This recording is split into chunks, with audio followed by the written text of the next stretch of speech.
नमस्कार। मैं शांति प्रसाद भट्ट 36 यमकेश्वर विधानसभा से उत्तराखंड क्रांति दल के प्रत्याशी के रूप में प्रतिभाग कर रहा हूं। कल मेरा नामांकन स्वीकृत हुआ।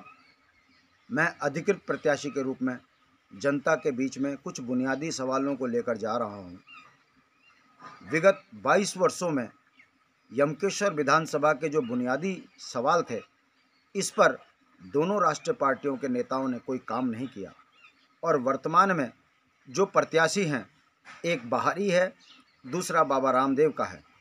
सोचिए, यदि ऐसे लोग चुनाव जीत के जाएंगे तो उत्तराखंडियत पर कितना बड़ा खतरा ये बन जाएंगे। इसकी बानगी आपने पिछले 22 वर्ष में देखा है कि नौजवान बच्चों को रोजगार देने के मामले में ब्लॉक स्तर पर ये सरकारें फेल हुई हैं। खुलेआम नौकरियां बिकी हैं।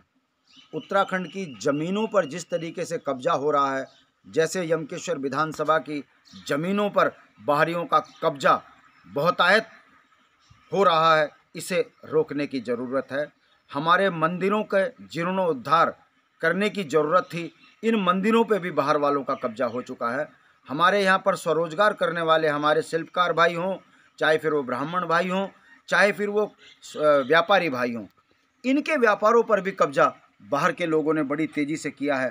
और इन राष्ट्रीय पार्टियों ने विकास के नाम पर जनसंख्या विस्फोट किया है। दुर्भाग्य की बात है, विगत 22 वर्षों में यदि आप देखेंगे, यमकेश्वर के अंदर 35,000 वोट से ज़्यादा बाहर के लोगों के वोट बढ़ा दिए गए हैं। ये उत्तराखंड की उत्तराखंडियत के लिए बहुत बड़ा खतरा है। यदि आपका मुझे आशीर्वाद मिलेगा तो मैं उत्तराखंड में यमकेश्वर विधानसभा को डिग्री कॉलेज, अच्छी स्वास्थ्य व्यवस्था, नौजवान बच्चों को रोजगार स्वरोजगार, आंगनवाड़ी वाली बहनों को जो है उनके आर्थिक पैकेज में बढ़ोतरी करूंगा। किसानों के घर में खुशहाली लाने के लिए 6,000 रुपये महीने के लिए विधानसभा में प्रयास करूंगा। मातृशक्ति को सम्मान के लिए 6,000 रुपये महीना उनको परंपरागत काम करवाने के एवज में दिलवाने का प्रयास करूंगा।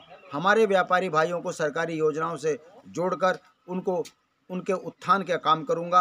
और जो हमारे यहाँ पर नौजवान बच्चे हैं, उनके लिए स्टेडियम बनाकर उनकी प्रतिभा को राष्ट्रीय और अंतर्राष्ट्रीय स्तर पर बढ़ाने का प्रयास करूंगा। ऐसे बहुत से चीज़ें हैं, चाहे वो सैनिक कैंटीन हो, पेट्रोल पंप का मामला हो, सैनिकों के बच्चों के जीवन की सुरक्षा का संभाल हो, तमाम पेट्रोल पंप हो, आपको कोल्ड स्टोरेज हो, भेड़ उत्पादन, है ना, बकरी पालन, इन तमाम कार्यों को करने का प्रयास करूंगा ताकि उत्तराखंड की उत्तराखंडियत बच सके। अंत में मैं आपसे निवेदन करता हूं हाथ जोड़कर कि आप अपने नौनिहाल बच्चों के भविष्य के लिए जब आप 14 फरवरी के दिन वोट करने जाएं तो अपना मत उत्तराखंड क्रांति दल को दें, कुर्सी का बटन दबाएं और चौमुखी विकास को विधानसभा यमकेश्वर को जोड़ने का प्रयास करें। अगर आपका वोट पड़ेगा तो कर्मचारियों की पेंशन बहाल होगी।